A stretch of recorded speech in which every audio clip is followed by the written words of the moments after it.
Welcome back, guys. Sweet Chris here. In this video, we're going to be taking a look at NetSuite's Field Service Management module. And as the name implies, this product is used by companies to handle any kind of field service activities that they have. That could be installs, maintenance work, repairs, etc. Now, NetSuite is currently in the process of rolling this out. It's a new product for them, but it's actually a product that's existed in the past. It was under the company NextTechnic, and the product was called NextService. So the product is very similar. It's made minor changes since being acquired by NetSuite in recent months. Now, I should comment out the gate that this is a very strong product. NetSuite acquired NextService for very good reason. It's got a proven track record, and one of the rare distinctions of being a product that clients have actually gone fully over to NetSuite just to have access to this field service management module. And considering the fact that NetSuite is known for its accounting features and being on the cloud, to go over it just for the benefits of this one product really is a testament to how robust it is. And it really benefits from the fact that it is native NetSuite. It occurs fully within the software itself. So you're not having to have this integration that slows things down. You can have a lot of synergy between the field guys, your maintenance installers, and the management teams or the accounting teams back home. Now, before I dive into this demo, I do want to point out, if you're not aware, in addition to this YouTube channel, we have the SuperTraining Course website. You can check out the link below. I've got an entire free course on the basics of NetSuite, and we also have courses for administrators, accountants, project managers, an entire course to prepare you for the Suite Foundation certification exam. All of these things are available. Just check out the link below. And with that, let's get into this demo. All right, so here we are in our home dashboard, and I'm currently in a demo account specifically for FSM. In fact, it's still kind of in the middle of a transition, so you can see NextService up here. But notice we can have a lot of portlets that specifically relate to this FSM module because this is native NetSuite. So we've got our reminders with things related to field service. I've got a save search pulled up here. I've also got KPIs below it. So a lot of different things that you can really incorporate straight into your normal dashboard. Now, for this demo, let's imagine a circumstance where one of our existing customers is calling in and they have a certain part that is not functioning and they want us to come fix it. Let's say our company does AC installations and repairs. So we're going to do some kind of a fix with a particular product. So we could come in here on the phone with the client, and I'm just going to pull up a customer record here. So let's say we have this customer, and it is Worldwide Fulfillment Inc. And we're going to go to edit on this record. So if we scroll down here, notice we have a field service tab that gets added as part of having this module. And you can see down here, if I scroll down a little bit, we've got all of these different assets that are tied to this particular customer. And when we're talking about FSM, there's two types of assets. There's what are called site assets. So if you can think about it, if you've got a customer that, let's say, has college campuses, so they've got a number of different campuses, each one of those campuses would be a site, and that's its own asset. And then it's kind of a parent-child relationship. Underneath that is the second type, which is basically equipment. So in this case, if we're dealing with ACs, if we have an AC unit that's installed on a particular campus, that would be an asset in the child relationship for that site. And you could have one site that has 20 different ACs installed in that one location. So that's the basic concept. And you can see that here, right? We've got, this is a parent asset. This is a fulfillment center. And then you can see the fulfillment center has a couple assets within it. So it's got a 48-inch refrigerator, it's got another air conditioning unit, and several other assets below it. So let's actually select one of these. I'm going to select this one, and we're going to take a look at the asset itself. So if I come here, we can see we've got a little picture of this AC unit. We got some basic information in terms of the parent record, the original customer, some other just notes that relate to this thing. And this can all be customized based on your requirements. We can also see the warranty end date. So when is that warranty going to be up for? And you can see this ties back to, because it's native NetSuite, ties directly to the actual item record, this AC that we originally had in stock that we then sold to this customer. Not just this type of AC, but this specific asset. So we want to have a technician go out and repair it. So the way we're going to do that is we come up to this create new, and we're going to create a new case. So it brings us to this record, and we got some basic information. It automatically fills in the customer and the asset. We do need to select the project. The way that FSM works, it's all tied and using project records. So right here, we can see that it does have the project. We can tie it to a warranty project. So we're going to select that as opposed to, let's say, an install project. And we can select the type is a break fix. It's not an install or anything else. And we can come over on the right here, priority. Obviously, if this is vital that we have to fix it immediately, we could set it as a high priority, etc. And also, if just by being on the phone, we were able to resolve the problem, then you could come in here and set the status as either in progress or potentially even closed and completed. In this case, we are going to send someone out, so we're going to leave it as not started. And if we scroll down here, you can see we've got a next service tab here, and we've got this add tasks sublist. So this is really where we're going to say, what is the case going to be? What are we going to do with this AC unit? And we're going to have a site visit. So we're going to send someone out there, and we can either assign someone specifically. We have a long drop list of potential technicians, but we can also approach it by skill. So what is the skill level or skill requirement needed for this particular job? So in this particular case, let's say we want an electrician. So just by selecting that, it's now narrowed down what was before 100 technicians to 18 that specifically have that skill. So it's a great way to kind of make sure that you're getting the right man for the right job. Now, I could select a particular person out of this list of 18, but I'm actually going to leave it unassigned, and you'll see later how we can go about assigning that. So this is actually fine for now. And we're going to scroll up to the top here and hit save on this case. All right, so we now have that case actually saved. So now how do we assign this to a particular person and get this job completed? We're gonna come back up to the tab here, and we're gonna go to the scheduler. So let's hit run on that, and we can pull it up. Really what we're looking at here is the center is the actual scheduling board itself. And then on the left-hand side, if I scroll around here, you can see we have all the different technicians or personnel, whatever, that are related to this. So this is the scheduler by person. And then on the right, we have our tasks and our various filters that we can apply. So let's take a look for the job that we just created, this case. Now we knew it was unassigned, so we can click here, and you can see down here, we have worldwide fulfillment.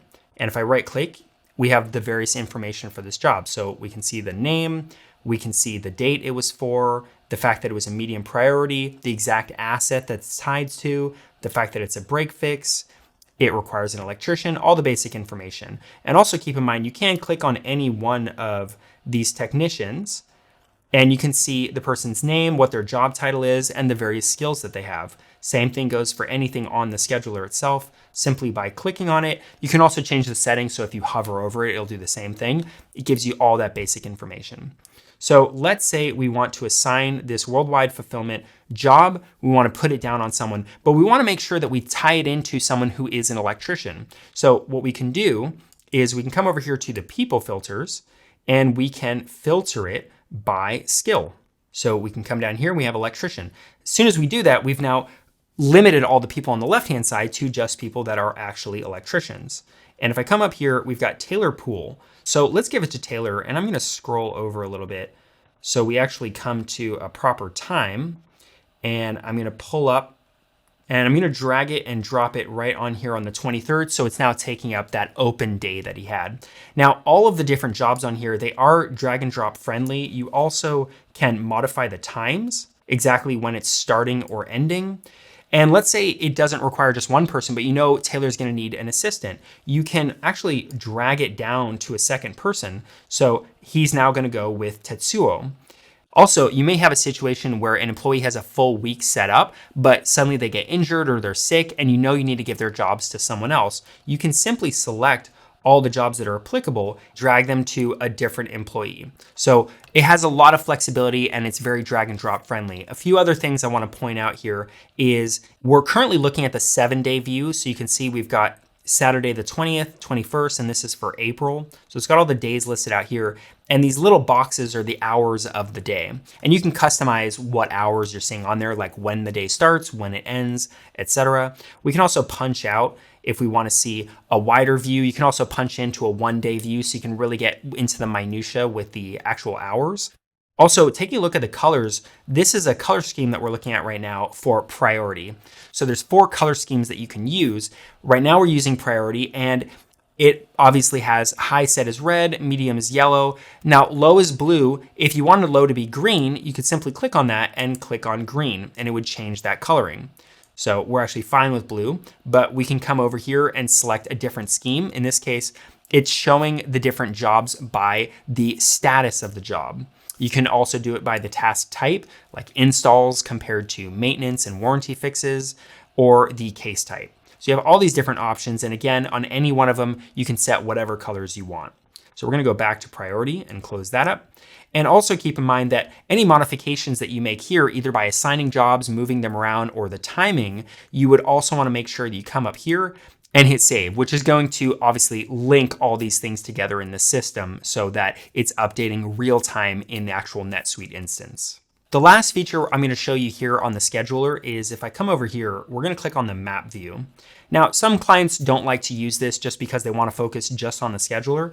But if you want to take advantage of this map, you can pull it so it's kind of like a split screen, and you can basically zoom in to any particular area. So let's say we zoom in here. And if I drag this down a little bit, and we can see if we get way down here, we can see that we have the job here. So this is this worldwide fulfillment. And we can also see that we've got technicians nearby. So I've got 2 technicians. One is Ben Castles, and one is this demo user that are right located next to where this job is. So I could also plan who I want to send based on that.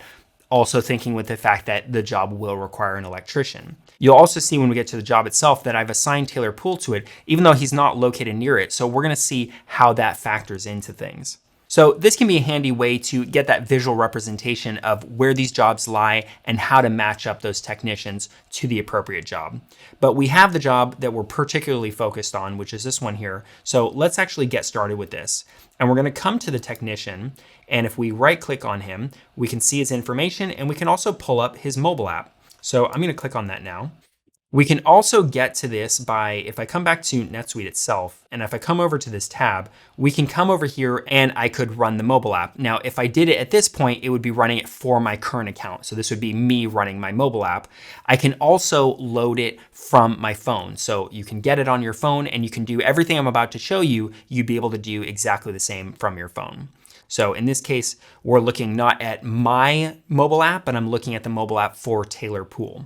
And we can see where he's located right on the map here. And we can also see where the job is. As we select that job, it actually maps out the route that this technician is going to have to take to get to this location. And of course, it's a ridiculous example for him to cross the country, but you get a concept of how that mechanic works. So we can see the job here, the basic information, the actual asset that we're dealing with, the time, all of this basic info. And we can come down here. Now, when we're looking at it on the mobile app, because currently I'm doing it on a desktop UI, but on the mobile app, it's going to be the same thing, except you're going to see this left-hand panel at one point, and then if you go deeper into it, you'll then see any information that's on the right. They kind of will split it up in that way. So we're ready to start this job. We can simply click Start. And keep in mind, this works just like a normal workflow in NetSuite, where it's going to channel the technician through various steps that he has to complete based on what you want to set as the required steps to be able to complete the project and then basically fulfill the admin. So you can actually see we're not able to complete the job at the moment because we have these incomplete steps, such as the time is not logged, the checklist, etc. So let's kind of start from the top here. I'm not going to click on every feature here. And keep in mind, we have a lot of different things here. In many instances, customers don't need every single thing that's on here. So as part of your implementation, you're going to hone things in. You're going to take off items that are not needed and add checklists or features that are part of your requirements for your business. So in this particular case, logging time, now that's vital, but we're not going to do that at the moment because we haven't actually done the job yet. So I'm going to skip that and I'm going to go down to asset details. So this is for the technician to just see the basic information about this AC unit and what relates to it. He can also come down here to the contact info. So if the technician knows he's going to show up half an hour early, he has a phone number that he can easily call to alert them to the fact. Down from that, we have job history. This is where the technician can easily see what repairs and maintenance have been done with this AC unit, including who's been the technician on those jobs. And down from that, we have job safety. So we could select various things such as using barricades and signs that the technician's going to do to make sure that they conform with whatever your company's standards are for safety. And of course, he can take responsibility for that and sign to that fact. So he can come up here and select the checkbox, which records that information. So then we have the checklist. So again, depending on what your requirements are, you will customize this checklist to your needs. So we're just going to select a couple of these here, and then we can put in the before and after images. So generally, if a technician's in their field with, let's say, an Android phone or an iPhone, they can simply select a photo. They can take a photo right off the job. In this particular case, I have it on my hard drive. So I'm going to select a before photo. You can see there's a damaged radiator, and then we're going to put in the after photo showing that the AC is looking good. So at this point, we're going to come up here and hit save on that. So it's showing that the checklist is done and that is recorded. Then we can come down and select parts and inventory. So this has all the parts in inventory that are related for this job. But as the technician's there, they might find they need to add an additional part. And it's easy as coming up here, hitting the plus sign, selecting the item. So let's say there is a dehumidifier, and there's only one of them, and it's going to cost, let's say, $530. He can simply put that information in, and you can see it's now the 9th out of 9 items that are included in all the parts for this job. So we can come back out here, and we can see it right there at the bottom, and it aggregates the total down here. And this is all attached to this particular sales order, number 634. So we can simply hit save on that. And now this actual sales order will have that line item included in it, so that can be billed out to the client. Let's say we've completed everything else for the job and there were some expenses, let's say for this person to drive out to this location. So we can come in here and we can add an additional expense. So let's say we have travel, and in this case, it was $20 for gas. And we can select a photo of the receipt. So right here, I have the gas receipt. And with that, we can come up here and we've got that one receipt. Obviously, if there's many other expenses like meals, hotel lodging, etc., you would have them all recorded out here. So it's all included in one expense report. Once you have all that info, you can come up here and hit the plus sign. And just to get a concept of what does that mean in the actual system, let's actually go back to NetSuite for a second. I'm going to come to this customer record, and let's see if we can't pull up that exact expense report that we just saved for this particular job. So I'm actually going to come to the recent records of Taylor Pool. And if we go to Taylor's employee record, now this isn't the only way to do this, but we can do it through the employee. If I come down here and I go to related records, you'll see we have all the related records, transactions, things that relate to this particular employee, including this expense report 232 that we just created for $20. So we can select that. And if we were an accounting personnel right now, it's pending accounting approval. We could look at this expense report, make sure that it all checked out. We also can come down here and we would be able to see the exact receipt that was saved on the person's mobile app just moments ago. We can close that, come back up to the top here and approve that expense report. So back to the actual mobile app itself, the technician's still on the job. He's now completed it. He's logged his expense reports, any other parts. He can come down here to job completion.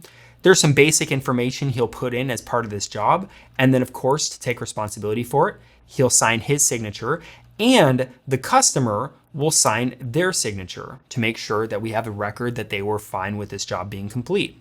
At that point, we can come up here and hit the checkbox. So it's complete, and we can come up here to time and actually check out at this point. And we start by selecting the time item. So this is obviously time and labor. And then we can put in our current time. It has it logged as 10:51, but it was actually 10:55 a.m. And then we'll put in our checkout time. In this case, it grabbed our current time, which is 6:35 p.m. And you can see our total hours. So with all that information in, we can come up here and hit select on that. So we now have our time logged, and we'll come back down here and we'll just tie this up by going to the status and noting it as job completed. So this is now a closed case, and we can go and come up here and hit select on that. So we've now completed everything with this job, and we can come to the top and mark it as complete. And you'll see right there, it is now a fully completed job. So if we go back to the scheduler, and here we can see this job right here, it's now marked as completed. So if I right click on that, we can see that it is marked as completed. It's got all the basic info there. And I can also come down here and I can hit download.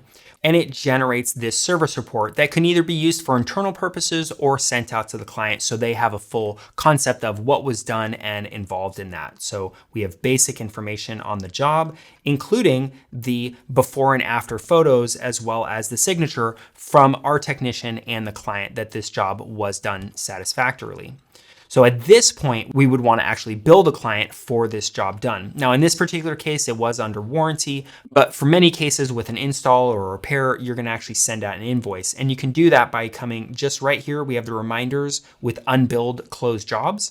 And if I select that, it generates this full list of every single job that is closed but not yet invoiced. So you could either come in here and manually invoice all of these if you're in accounts receivable, or you could simply set up a normal scheduled billing operation that would do that, send out the invoices by email, etc. I should also point out that just like with anything in NetSuite, as this is happening real time, you can generate relevant reports to give you information about the job. So you could generate profitability reports based on specific installs, etc. You could look at an entire area or maybe a specific technician and get a concept financially or maybe from an efficiency standpoint of what's happening with your business. So that's it for this demo of FSM. At this point in the video, I usually cover pros and cons for the product. However, over the course of this video, I think I've outlined what are some of the obvious positives of this product. It's a great product and I don't need to belabor the point. So let's take a look at some of the cons. The first thing is that, and you can probably tell just by looking at the demo, the user interface is not ultra intuitive. It definitely takes a little bit of time to get used to how to kind of navigate through assigning tasks. Just like NetSuite has its own learning curve, FSM just takes a little bit of time to get proficient with it. And that's obviously in comparison to some of the alternative products. So there are a number of other field service management products that do work with NetSuite. Shepherd's CMMS is one of the bigger ones that you might have heard of. And it definitely has a slightly cleaner UI and it's a little bit more intuitive. The reason people really look at field service management and Next Service prior to that is the fact that it's fully within NetSuite. It's all in the same system. And that's such a large positive to bring to the table that it's hard for other third-party apps to really compete with something like that. The next thing I would take a look at in terms of a possible con is the price tag. Just like when we're talking about NetSuite, field service management does come with a pretty hefty price tag. Now, I can't give exact figures at this moment in time because, again, NetSuite is rolling out this product as one of its own products at this moment, so the pricing hasn't completely solidified. So I can't comment exactly on what it's going to be long-term in terms of the price tag, and it also depends on what your implementation is going to require. But in general, you can assume it is going to come at a rather hefty price tag. However, if you're checking out this video, a core part of your business is related to field service management. So you really need to take a look at how valuable is it for your company to have a software like this and functionality that can handle all of these different things, and is it worth that price? The last potential downside I want to bring up is the fact that unlike normal NetSuite, where if you want to make small customizations, an administrator with no programming knowledge can very easily go in and add fields, customize forms, all of these different things.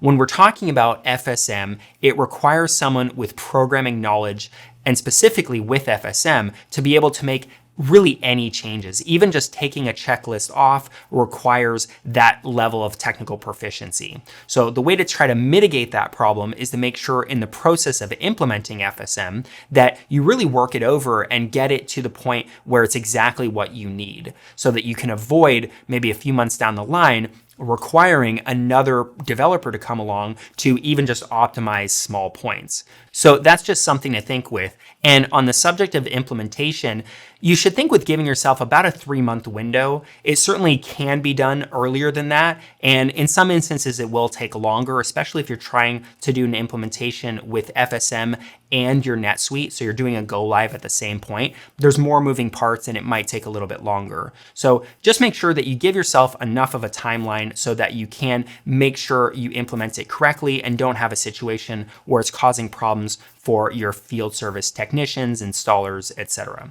So that's it for this demo. I hope you got something out of it. If so, please hit that like button, subscribe if you want to see more videos, and I'll see you next time.